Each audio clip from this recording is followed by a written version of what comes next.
Welcome to my classroom. In lecture number 4, we have seen what are the challenges that are faced by a biochemical engineer in the getting the approval, following the rules and regulations, stringent laws that is enacted by each country as its own panel. Right? For USA, we have FDA. In India, also we have our own panel. So we have to get the process. It will go through the phase like preclinical stages there, then phase 1, phase 2, phase 3, like that. It takes 1 year, 2 year, 3 years. First preclinical trial itself will take 6 years, we have seen. So totally around a product to reach commercial stage, it will take at least 10 to 15 years. So throughout this, a biochemical engineer has a role to play in optimizing and finding all the things. And we have seen that it's not easy to change the protocols. Okay, we have to follow the good manufacturing practices, and any change of catalyst or change of equipment or change of software will again we have to follow the same protocol to get the process, get the approval from the thing, right? And we have to make whatever plant layout design, which pump we are using, what software you are going to use in control other things, right? Everything needs to get validated also in the process, right? In the getting the approval. That's where this biopharmaceutical technology and whoever food industry or pharmaceutical industry, everywhere we have stringent laws needs to be followed, because even a small contamination will lead to change the alter the properties, or it may even cause death to the patients, right? So that way we have to ensure that the standard protocols are followed. That means that well proven protocols are to be followed. Say that we know that this step is carried out, there is no ambiguity or there is no probability or mathematics means unscientific things coming into picture. We should know that if you mix it 3 plus 2, it is 5. That's all. So that's why the scientific temper we have to follow in these things, right? So, and all this process needs to be evaluated and validated with all the proper documentary evidences. We should assured of the steps involved in it. Okay, and unless it is pandemic situation, we are supposed to follow all these preclinical trials, trial 1, trial 2, trial 3. After certain years only, we are supposed to use any drug or vaccines that are coming into picture. Okay, so everything needs a validation, then only it is to be marketed in this thing. Okay, so in this lecture number 5, we will see. Okay, so again it is a revision, right from our school science or biology. Who are not taken biology, they can listen. Right from our school days, we have seen what is a microorganism, all these things. Just it is only a refreshment of what we know already. It's nothing new I am going to tell. All you know already, all these things. Okay, so this particular lecture we will revise, because before getting into enzyme and what is enzyme kinetics, we should start with what is a life, what is a microorganism. Okay, so the learning objective is that you will be able to classify the microorganisms, and they will be able to explain what are the characteristics of a prokaryotic cells and what are the characteristics of a eukaryotic cells. Okay, so if you are well versed in it, you can just check whether I am telling it correctly or not. Okay, so in this course, in this lecture, we will first see what are the different cell types, what are its function, how it is helping. Because we are concerned, we are from a biochemical engineer point of view, I am going to explain. Okay, I am not a I am not microbiology person. Okay, we are, as a biochemical engineer, what properties or what role, which component that is present in a microorganism, how it will help, which one we have to isolate, which one we have to concentrate as a biochemical engineer, because we are concerned about who is responsible for the biochemical reactions in this particular microorganism. We want to explore it and we want to make use of it to produce some useful products, right? So that is the objective. In the next lecture, we will be discussing about other part of what is growth media, cell nutrition. So here we will focus on microorganisms. Okay.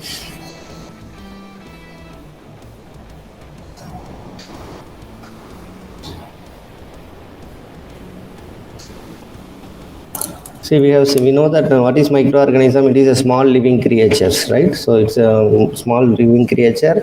It is present everywhere. If you look at the large picture of biosphere, they play a primary role in capturing the energy from the sunlight. Okay, so that is also the role that is played by the living organisms in the larger perspective with respect to this universe, or particularly biospheres. Okay, but in biospheres they play a primary role in capturing the energy from the sun, right? So that's where in biosphere they do the role of capturing energy. Okay, so energy harvesters, we can say. And this all the biological activity that is performed by the microorganisms are very critical in the cycles of if you want to look at the cycle of carbon cycle, oxygen cycle, nitrogen cycle, say in life many things take place in cycle, right? So even rain means how the what is the cycle of rain, where water comes from initially, then how it gets transferred, and how it becomes cloud, and then how it again gets into rain form. So everything is a cycle. So if you look at these life cycles of carbon, oxygen, nitrogen, and many other elements which are very essential for our life, these biological activities of the microorganisms are involved. So that is in the larger perspective we can see. And there are if you look at the flip side of this, these microorganisms are, we have already seen in the introduction lecture, these microorganisms are responsible for the many diseases that is caused in animals and human beings, as well as in plant also. In plant also several diseases are being formed by this microorganism.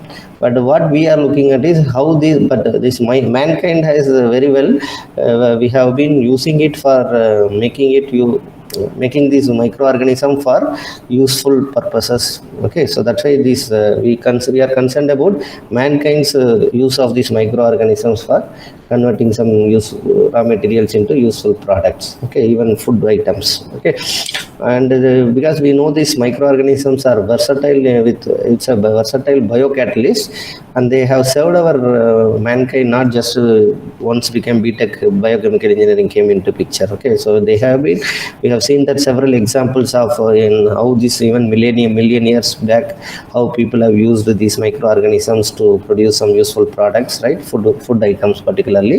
Okay, so we have seen that in lecture number 1 or 2 with respect to what is the ancient usage, right? Modern and that one. So but if you look at the modern era, actually it is the 19th century. See, around 19th century.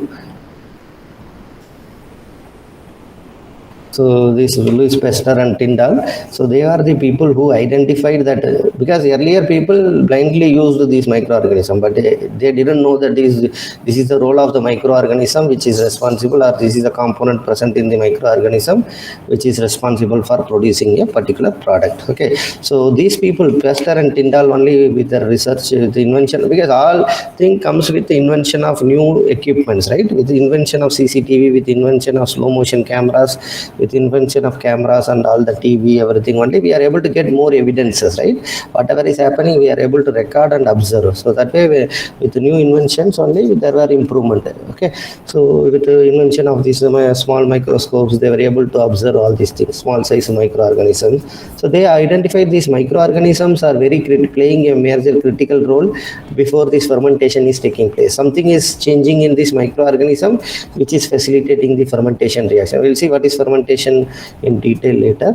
Fermentation is like conversion of a product into reactant into a product using some microorganisms. Okay, so we'll see the detailed usage of various applications in chemical industry that we will discuss later. Okay, so but what these people have identified is these microorganisms are responsible, or these are the active reactive agents which convert these products and reactant into product in the fermentation practice. Okay, that's what earlier people used the fermentation process without knowing that this particular microorganism is responsible for it. Okay, and their results, their observations only lead to the invention of this, means development of a new science field called as microbiology.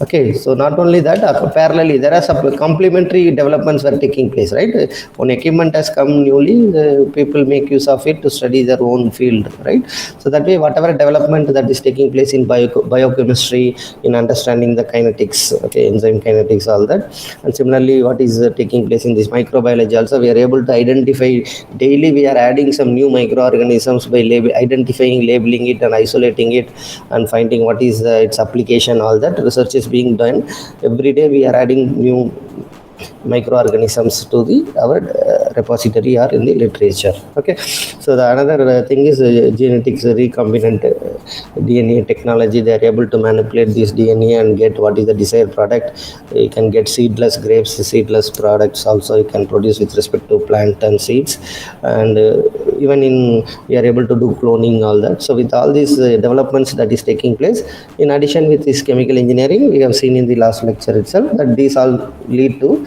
birth of this engineering field called biochemical engineering. Okay, so what is biochemical engineering?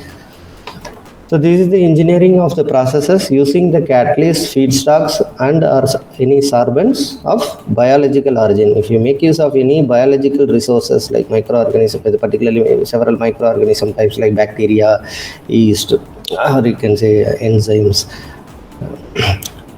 algae, all that. So if you are making use of them to convert a raw material into product, all the engineering practices that we are going to follow, which is the biochemical engineering. And also once the biochemical engineers came into pictures only, earlier also, as I said, biotechnology was being there. Okay, so that whatever we do, so biotechnology earlier it was based on simply the empirical art. As I told that here, in ancient times who were able to make these kind of biological products, they were thinking it is art form. They have some magic trick, they know some trick, so only they can able to do. Or some people thought that they have some superpower, only they can able to convert. If he touches it, only this will get converted into that, like that, right? So that kind of thinking was there, and it was thinking, thought that it is an art which is learned by particular set of people. But later, once we came into picture, this biochemical engineer, the view of this biotechnology has changed from simply an empirical art to an, it's a predictive. We can know that we understand all the things, right? So predictive and optimized design we are able to do. We know that if we do this, we are going to get this. So that is what these biochemical engineers are able to contribute to this, all these product making which is involving these things. Okay, so that is why with this help of these biochemical engineers only, we were able to produce several fermentation products. We will discuss in detail later also. So to start with, we can simply cite some of the steroids which are developed for birth control. Okay, so for birth control, some steroids were developed using this technology. Once these biochemical engineers came into picture, we are able to make it in large quantities. Okay, and there is a steroid for treatment of arthritis and inflammation. So for we are able to use this fermentation technology successfully to produce large scale production of steroids or medicines or vaccines in large scale to treat various things. Okay, and also later what happened is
These microorganisms can be broadly classified into two types of cells.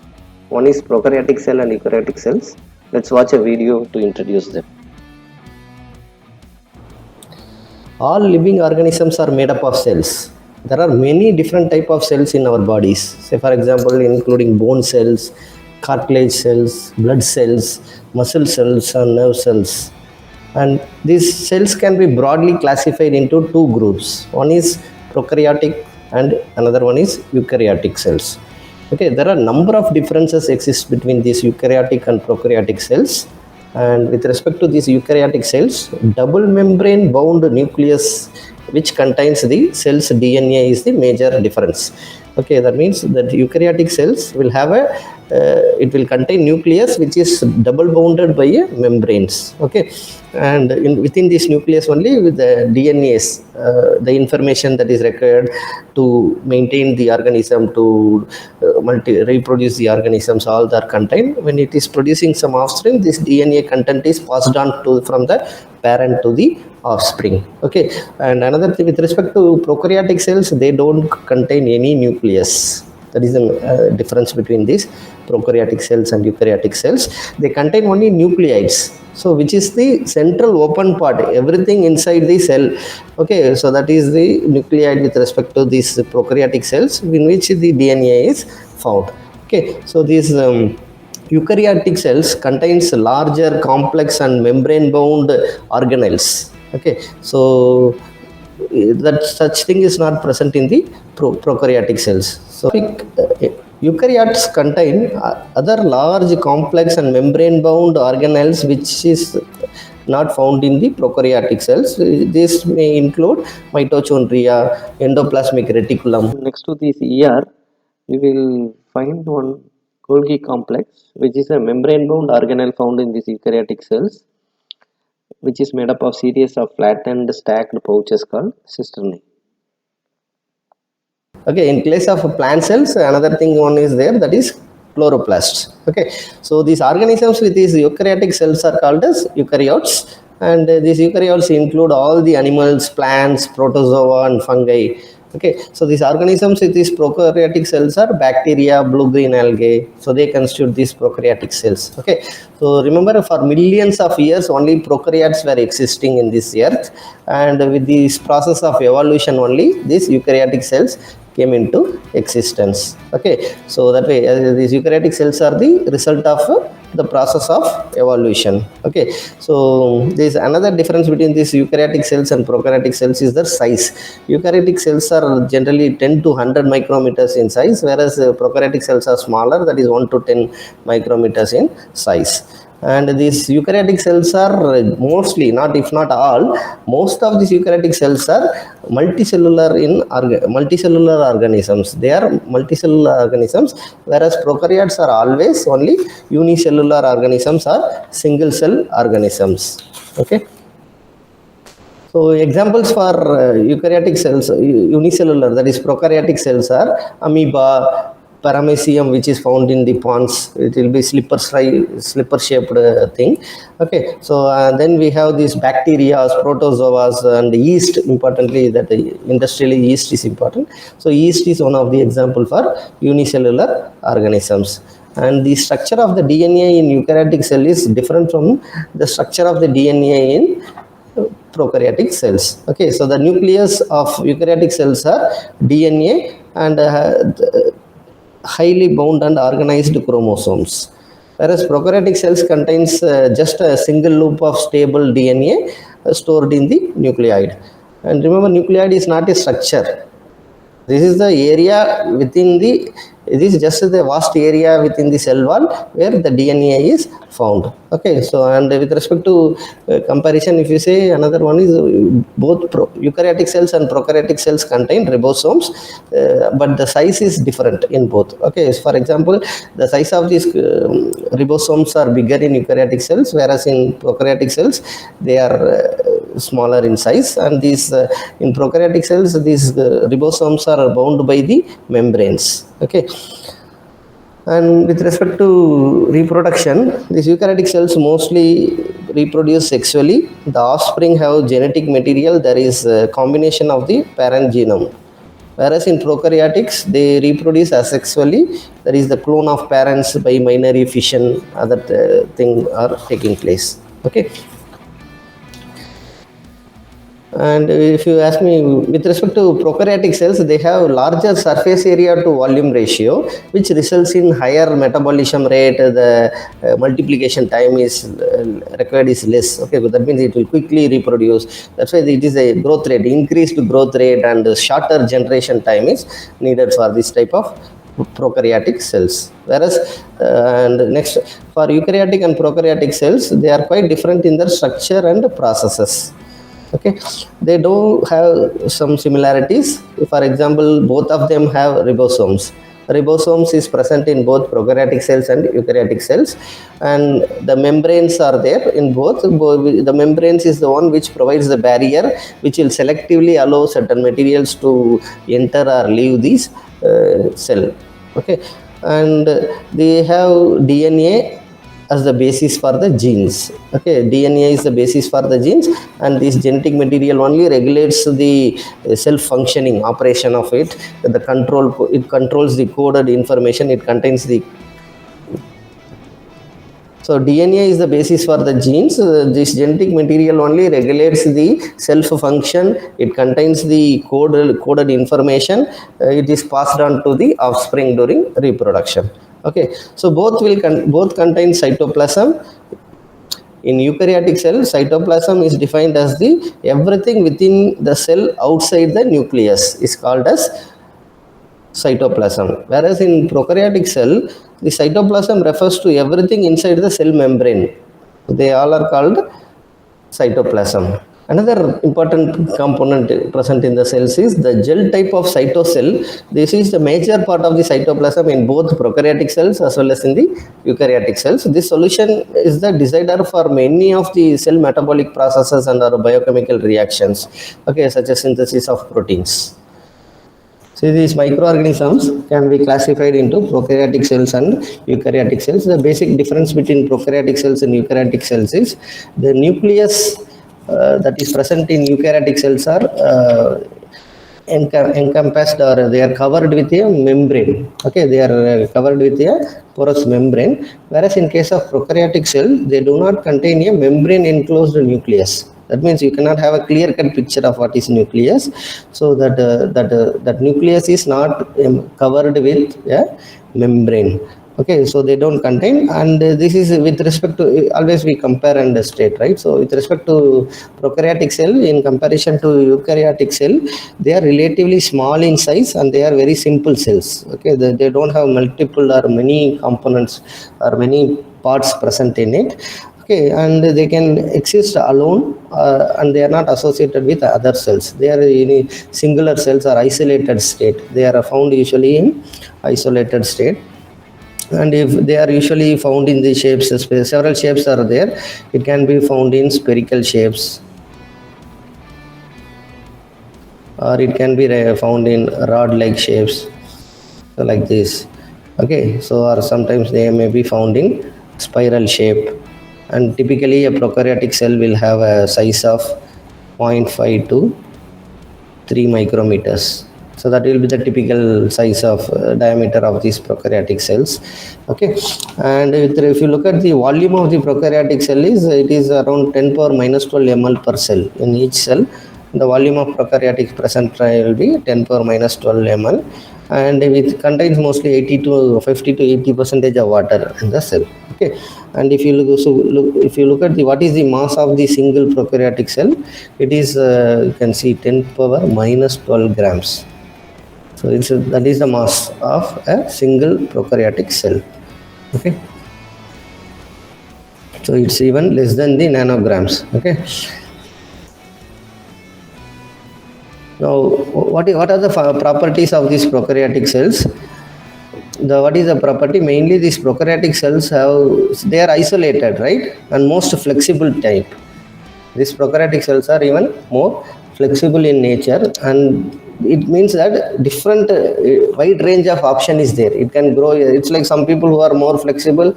I can stay even in 5-star hotel, I can stay in 3-star hotel, I can stay in a guest house, I can stay in some friend's house, like that. Some people are more sophisticated. No, I need only this constraint, this space to sleep, like that, right? So same way these prokaryotic cells are more versatile in the sense they can take different nutrients to grow different. That means it is ready to adapt to new conditions, and to it will change its it is able to survive in wide range of environments. Okay, so because it's an isolated cell, they cannot they don't point is they are single cell, they don't have the ability to control the environment. So what they do, they try to adjust to the environment. Same with people also, right? People who could not control what is happening in the thing, they simply get adjusted to what is happening there. So like that, that is the situation. So these prokaryotic cells also like that, they are like single cell thing. Since they are single cell and isolated mostly, so they will adjust to the environment, and that is why this essential character of this flexibility came into picture. Okay, so that's why we generally say this is biochemically, because as a biochemical engineer we say that this type of cells are very versatile to use in biochemical engineering. Okay, biochemical application. So it's a biochemically versatile because you need not, it doesn't have the constraint that only I will eat this mushroom, I will eat only this breakfast, I eat only such. Even with respect to guest coming to your house, what we say, some guest comes, they are ready to eat whatever normal days you cook, we will be happy to host them for several days. But some guest comes and demands, I need this as coffee, I need this breakfast, I need this lunch.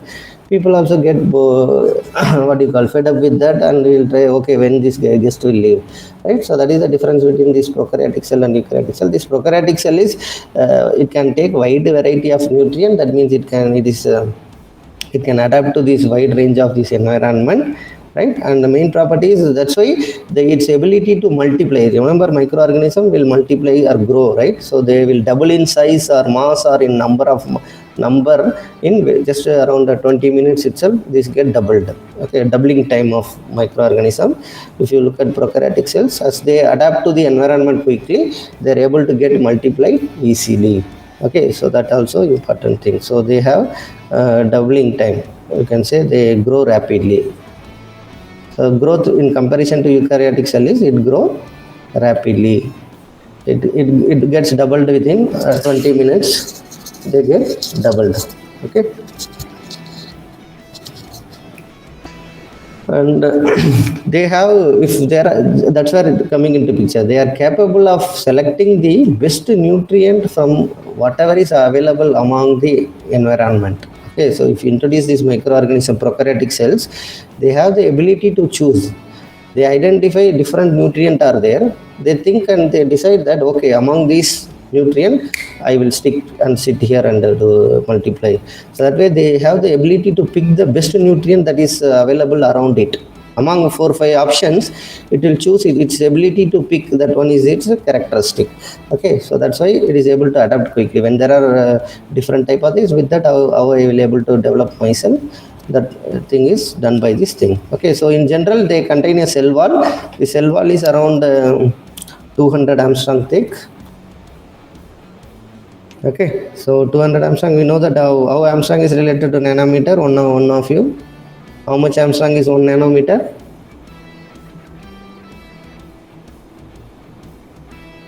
Nanometer is 10 power minus 9.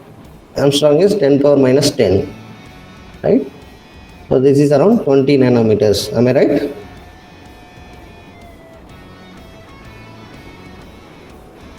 Okay. Then this is cell wall is thick, and this provides the structural stability to this prokaryotic cell, whatever may be the shape, spherical shape, rod-like shape, or spiral shape. These prokaryotic cells are known to have cell wall. That is also one of the difference between eukaryotic cells and prokaryotic cells. They contain a thick cell wall. Okay, so which having a thickness of around 200 Armstrongs. And immediate next to the cell wall, we have another layer called cell membrane. Okay, which is also called as plasma membrane. Okay, so you have this membrane, and that will have a thickness of around 70 Armstrong. and this is common in all type of cells, either it is prokaryotic cell or eukaryotic cell.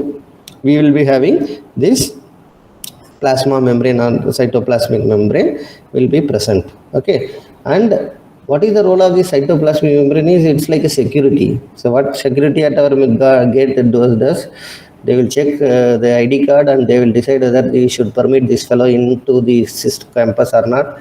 While leaving also they check whether you are having all the proper permission to leave the campus. They check people coming in and going out of the campus, right? So like that, the cytoplasmic membrane one is the decision making part, where it decides whether the entry and exit of whatever chemical, because if we are introducing into some chemical environment, any chemical species or any material, whether it can enter into the system or not, this will be decided by this cytoplasmic membrane. It will decide the entry and exit of the chemical species between the cell and the environment. Okay, and not only it decides that how it whether it will go or not, it also decides the rate at which this mass transfer or this transfer is also taking place. The rate at which this chemical species enters or leaves the system also decided by the membrane, cell membrane only. Okay, so then we have another zone called as, it's actually with respect to prokaryotic cell and eukaryotic cell, this is a major difference also. Here we have a ill defined, okay, it's not, we don't have a clear cut nucleus in prokaryotic cell, whereas in eukaryotic cell we will have a nucleus surrounded by some porous membrane. So that is the major difference between prokaryotic and eukaryotic cell, other than the size. Okay, so nuclear zone, we have a zone called as nuclear zone, and it is acting like a brain to our body, to a human body. How the brain, if you are brain dead, what we will able to do? We go to coma, right? Means when the brain is not functioning, we will not able to take decisions, right? So like this nucleus nuclear zone acts like a brain to the body. How the brain is to our human body, the nucleus is to these cells. Okay, and this is a large ill-defined region, nucleoid, we call it as nucleoid with respect to prokaryotic cell. So this nuclear zone is important one, and this is the control center for the cell operation. It's, as I said, for human body, brain controls what we are doing. It gives instructions to hand or legs to walk, hands to move, right, tongue to speak, all this thing, right? So like this nucleus will be the dominant control center, power center. Okay, they take decisions and they give instructions. So that's why this is the dominant control center for this operation of any cell, prokaryotic cell. Okay, then we have another part called as, some you can see this green dark spots appear in the cell, they are called as ribosomes. That is what more important to us as a chemical engineer. This is what is more important to us, ribosomes. Okay, so these ribosomes, okay, so ribosomes, what is ribosomes? One second.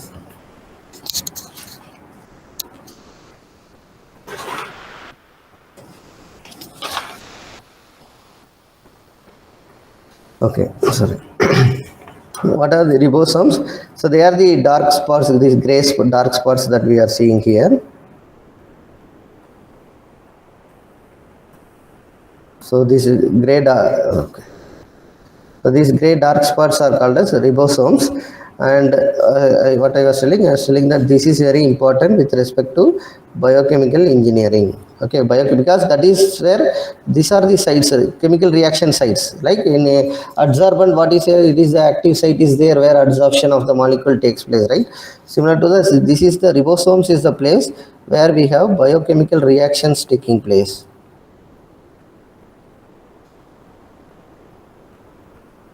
So that is where, as a biochemical engineer, we are more concerned with respect to prokaryotic cell. We will be concerned about these ribosomes. So because that is what is giving us the acting like the active site for biochemical reactions to take place. Okay, so other than that, what is present in this prokaryotic cell? We have cytoplasm. So that is like a fluid. Okay, so this is a fluid material occupying the entire rest of the cell. Other than this nucleus and ribosomes, the rest is filled with this cytoplasm.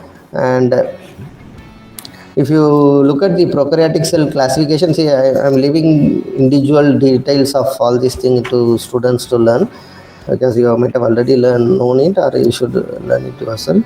So you can classify this prokaryotic cell. What are the examples for prokaryotic cells and eukaryotic cells?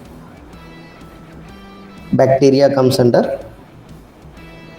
prokaryotic cells. Okay, so other than bacteria, there is one algae called blue-green algae. So these two having prokaryotic cell properties. Okay, blue-green algae. Okay, so these are some of the examples. You can give some examples of what is name of the bacteria or name of some blue-green algae. You should be able to take out from the literature or the book. Okay, what is this blue-green algae? So in blue-green algae, where it is used is, I will tell that we are doing photosynthesis, right? So you know what is photosynthesis? To receive the sunlight from this and convert to produce oxygen. Okay, so this cells with it provides the cells with organic molecules suitable for its reactions and to release the oxygen into the atmosphere. This blue-green algae are helpful. Okay, it's like a photocatalyst. Instead of simply a catalyst, it's like photocatalyst because it helps in absorbing the sunlight energy, light energy from the sun to make this easy. Okay, so these two are examples for prokaryotic cell. Okay, so next one is eukaryotic cell. So we have seen what is prokaryotic cell. So how it is different from prokaryotic cell, we will see in detail. Okay, so these are the cells. Again, you can see that the cell wall is not written here because the cell wall will vary in eukaryotic cell also. The cell wall or small thin wall will be there, but it depends upon individual microorganisms. Depending upon the individual microorganisms, the thickness of the cell wall, even if we don't call it a cell wall, so we have a very thin wall surrounding this cytoplasmic membrane. So even in prokaryotic cell, we told that this is present in all type of cells, including prokaryotic and eukaryotic cell. The difference is outside this cytoplasmic cell, we have a thick cell wall in prokaryotic cell. Okay, whereas in case of eukaryotic cell, the thickness varies depending upon different microorganisms. Okay, so main difference is, you can see this in here, you can see this nucleoid is dispersed, or you can say ill defined, or it's not properly confined into a particular shape. Whereas if you see here, that is a major difference we should note. Okay, so for a eukaryotic cell, this nucleus is surrounded by a membrane. It's surrounded by a porous membrane, which we will name little later. So this membrane is covering the nucleus, so giving it a proper shape. Also, we can see that all the parts of a eukaryotic cell are well defined. Okay, so if you look through this microscope, we can easily see all these parts clearly. Whereas in prokaryotic cell, you cannot easily see also to draw also, it's very difficult to draw neatly what is the structure of a prokaryotic cell. Whereas in eukaryotic cell, it is very well clearly, everything have its own boundary, and so you have the clear cut shape for each of its parts present in a eukaryotic cell. And remember, this eukaryotic cell, with respect to size, prokaryotic more than at least it is 1,000 times larger than the prokaryotic cell. 1,000 to 10,000 times they are larger than the prokaryotic cells. So that is the thing. Thus, with respect to size, we have a major difference. And second is with respect to nucleus, nucleus is surrounded by a membrane. Even in the definition of prokaryotic cell, we say that these are the cells in which the nucleus is not surrounded by a membrane. They are called as prokaryotic cells. Whereas in eukaryotic cells, this nucleus is surrounded by a membrane. Another thing is, we have seen that prokaryotic cell is present in isolated form. They don't form because their cell wall is thick. Say that it's like two people are there. We have seen in fluid mechanics also, we have seen that the interaction, cohesion property and adhesion property are there. No? Adhesion is what, with its ability to get molecules to get interact with the other molecule and form some adhesion. Cohesion is within its intramolecule particles, so if there is affinity is there. So depending upon their ability, like people also, like introvert people, extrovert people go there and to even to party and simply sit with their mobile phone and just keep looking at their status, all these things. And there are people who go to party and start introducing themselves to people and easily mingle with people quickly, right? So that way these eukaryotic molecules, they have a weak cell wall, right? So that is the reason its ability, that itself is like a sticky nature, adhesive property kind of thing. It will ability to get stick to another person quickly, and they will able to interact and they exist coexisting. This is a prokaryotic cell, like introvert, it will look like isolated conditions, but because it will ability to adjust itself to the environment, get the nutrient, and it multiply, it focuses on its own thing, right? Whereas in eukaryotic cell, it has a very confined requirement of the environment, and this cell wall is weak. So what will happen, it will stick, it will coexist with the other molecules also, and it's like cooperative nature to with higher organisms also. Okay, in higher organisms, this eukaryotic cells will exist in many forms, it will coexist, it will be interacting with the larger molecule cells, all that. Okay, and they don't have, that is the reason also, they don't have the flexibility or adaptability. We have seen this in prokaryotic cell. Its nature itself is such that it has to adapt to different environment.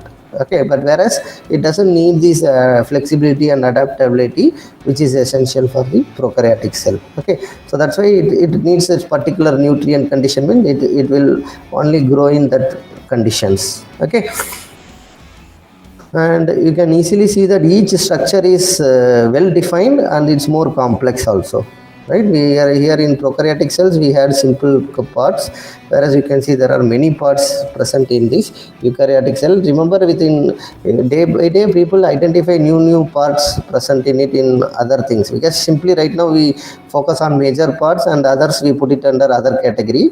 But every day people identify and study and identify that whether it is useful for a biochemical reaction or not. That we'll discuss a bit later.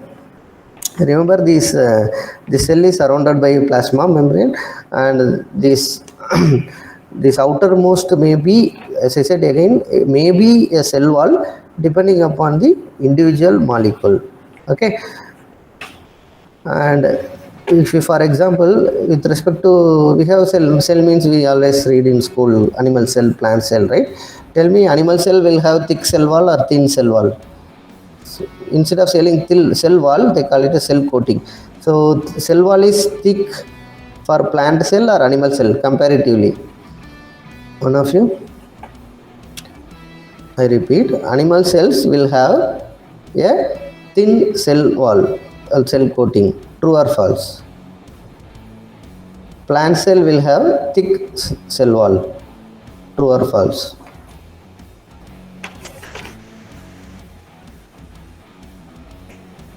Okay, so that way actually animal cells will have thin wall and plant cells will have thick cell wall, because the cell wall is not present of in this eukaryotic cell, that we can call that cell coating kind of thing. Very thin cell wall will be present here. Okay, and this eukaryotic cell, as you see, they have their unit membranes within the cell, which is called as organelles.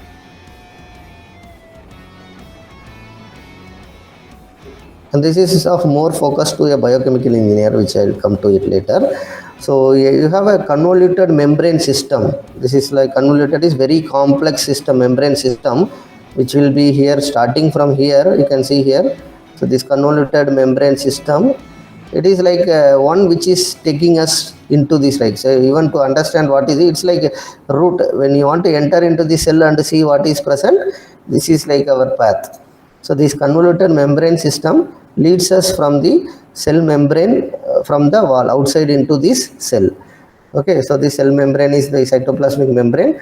From here something has to enter this convoluted membrane system, which is called as endoplasmic reticulum. I am going to refer it as ER hereafter. Usually ER means engineer, right? So here remember, ER refers to endoplasmic reticulum.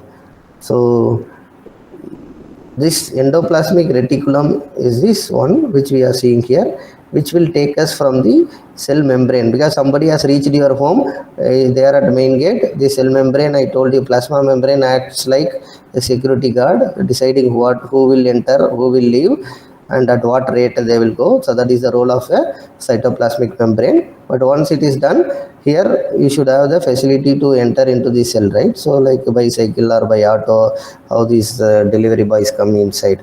So that way, if you look at this, this is the route. This ER takes care of how anything has to enter into the cell, that has to come using this ER only. So through this endoplasmic reticulum ER, it leads anything to anything, means what, chemical species that is entering from outside or from the membrane, at the membrane into the cell. This endoplasmic reticulum ER is important thing, we should know this word ER. Okay, and if you look at this nucleus, as I told, the major difference between prokaryotic cell and eukaryotic cell is that it is surrounded by a porous membrane. Okay, so this is surrounded by a porous membrane, and then we have ribosomes. Yeah, it is there.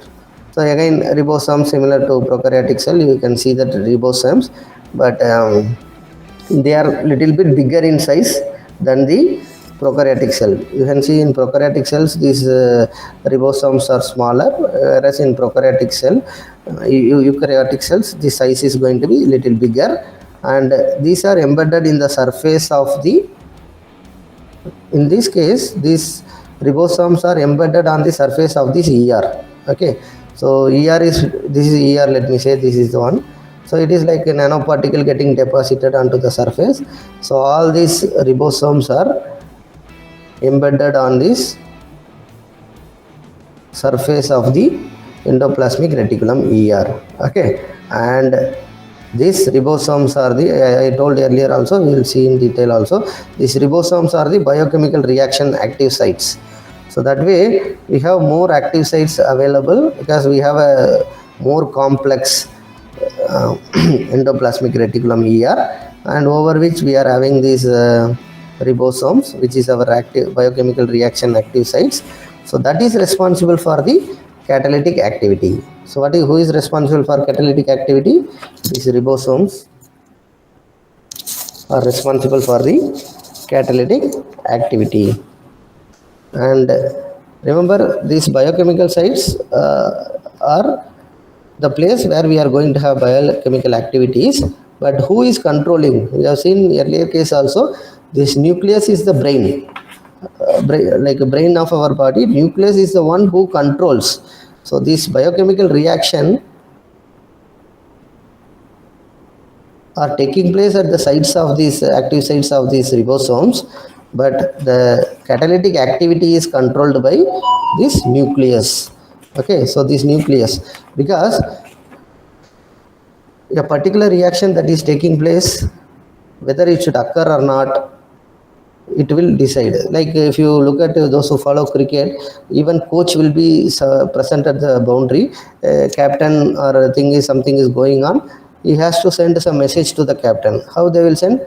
Suddenly that water boy, 12th man will come, he will write a small chitty. Earlier days they will bring and give it to the captain. So some messaging service is there using third man or 12th man to the captain. A coach conveys some message to the captain that this batsman is hitting runs, you bowl like this so that we can take his wicket. So like that, whether this reaction has to take place or not, this decision is made by this nucleus and is conveyed to it using some chemical messengers.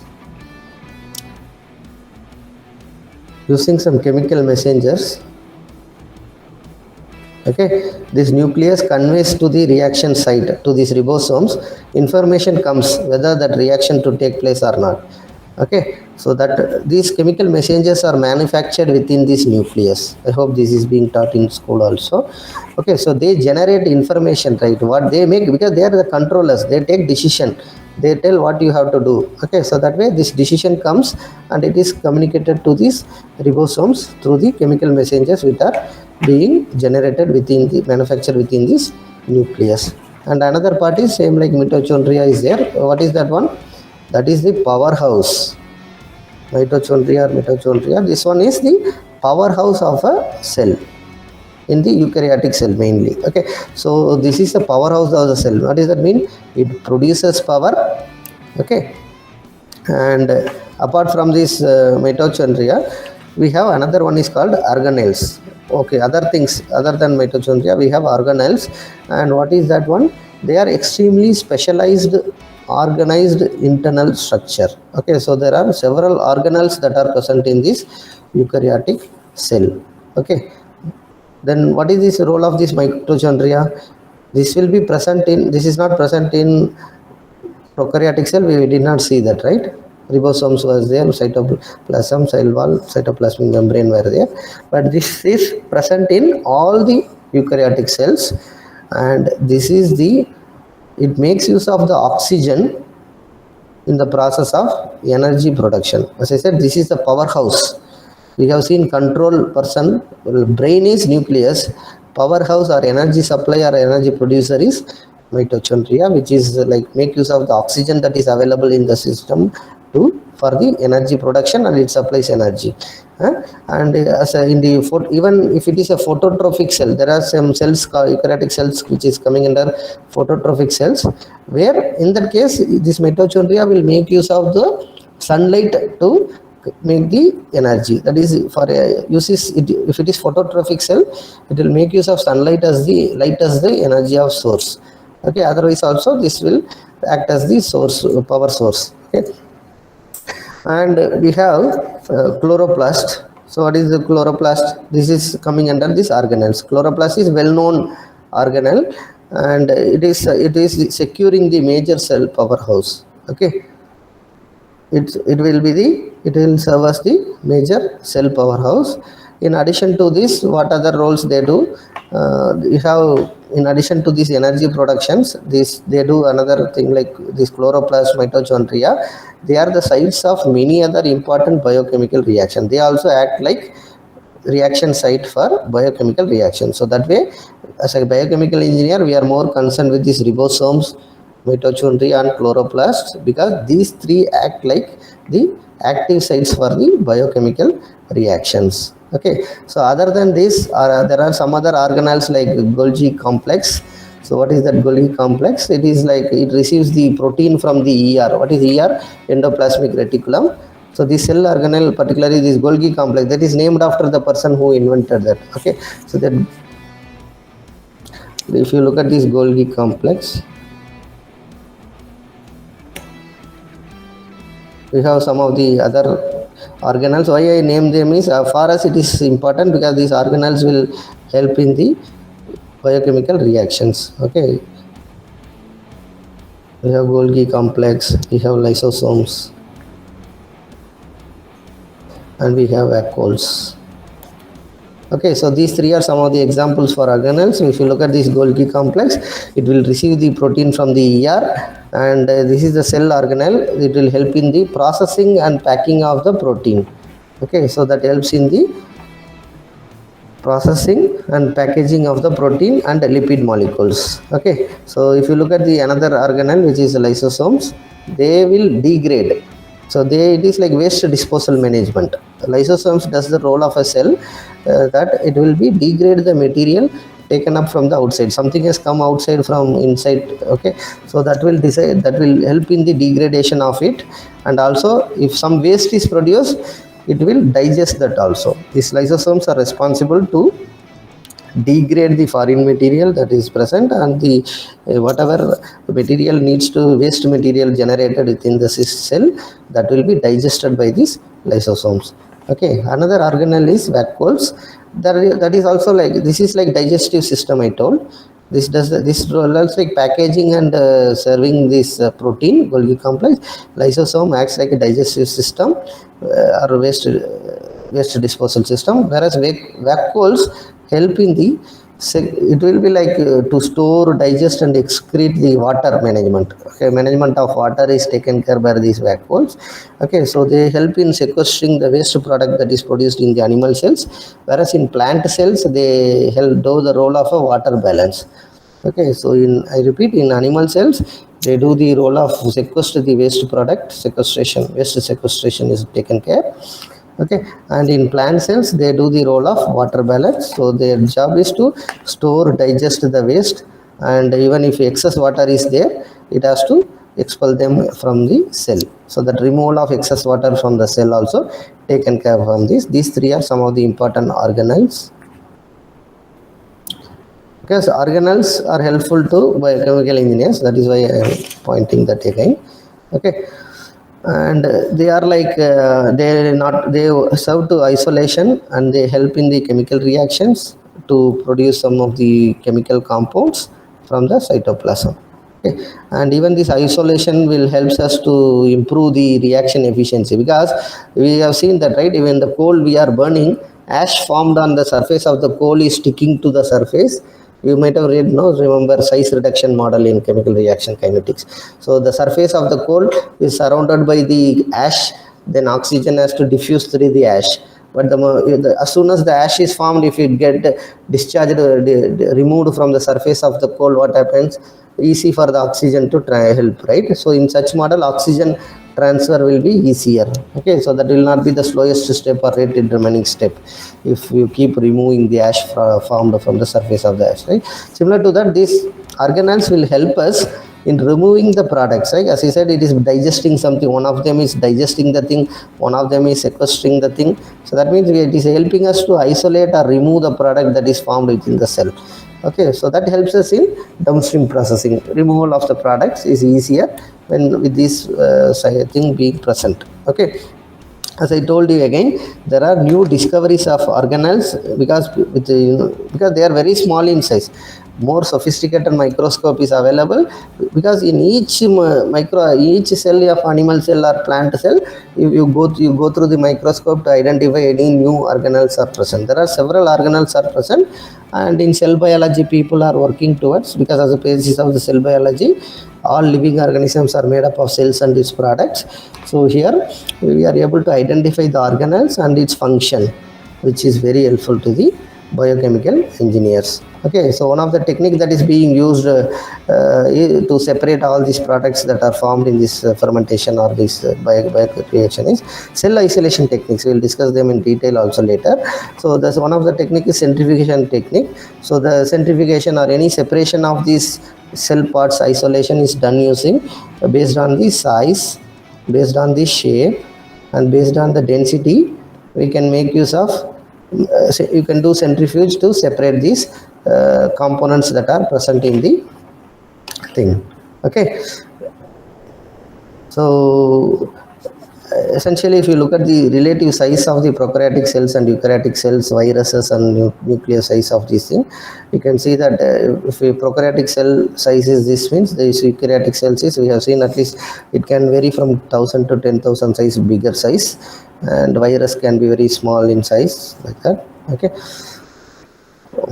to summarize what we have discussed so far, we have seen that there are different type of bacteria is there. We have seen in the introduction lecture also, gram negative, gram positive bacteria are present, and more all the bacteria are coming under the category of prokaryotic. Blue green algae also comes under prokaryotic cells. And we have eukaryotic cells. Some of the example for eukaryotic cells are classification. Actually, you can say prokaryotic cells can be further classified into bacteria and blue green algae. Say classification, prokaryotes are bacteria, or you can say blue green algae. So these are further classification, subdivision of, because animal kingdom, cell kingdom is classified protists. We can say protists. Protists is divided into prokaryotes and eukaryotes, and prokaryotes can be further divided into bacteria and blue green algae. So these two are the classification, subclassifications of prokaryotics. With respect to eukaryotics, we have yeast, fungi, protozoans. They all come under eukaryotics. Fungi can be further classed to yeast and molds. That classification will be there. Okay.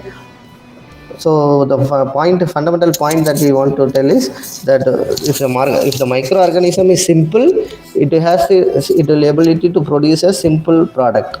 That is, a low molecular weight product can be formed if it is a simple microorganism. If it is like eukaryotic, which coexists, or more complex, So that will be able to produce more complex products. That means the product is more complex means its molecular weight is going to be high, right? So if you look at the examples, if you say E. coli, it is it will make a simple proteins with a limited molecular weight. Okay, whereas CHO cells can make a complex glycosylated antibodies of high molecular weights. Okay, so based on the taxonomy, we have already seen how the microorganisms are named, and based on the kingdom and the division, species name, genus name, all that we have seen. Okay, so in the next lecture we will discuss in detail about what are amino acids, examples for amino acids, proteins, cell nutrition, growth medium, and we'll look into some case studies also in the next lecture. So that way we have slowly got into the main content of the course. So whatever we have discussed up to this lecture are introductory in nature. Even those who missed the lectures, please go through the textbook or your old school books. You will be able to be ready to what to learn in this particular biochemical engineering course. Okay, any questions?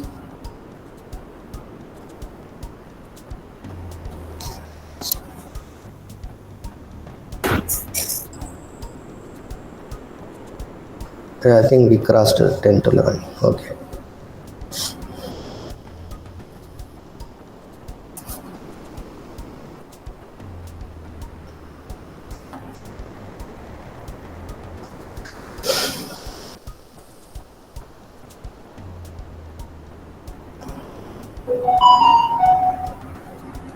Are there any questions? Okay, if not, thank you so much for joining my classroom. We'll continue in the next lecture. Bye.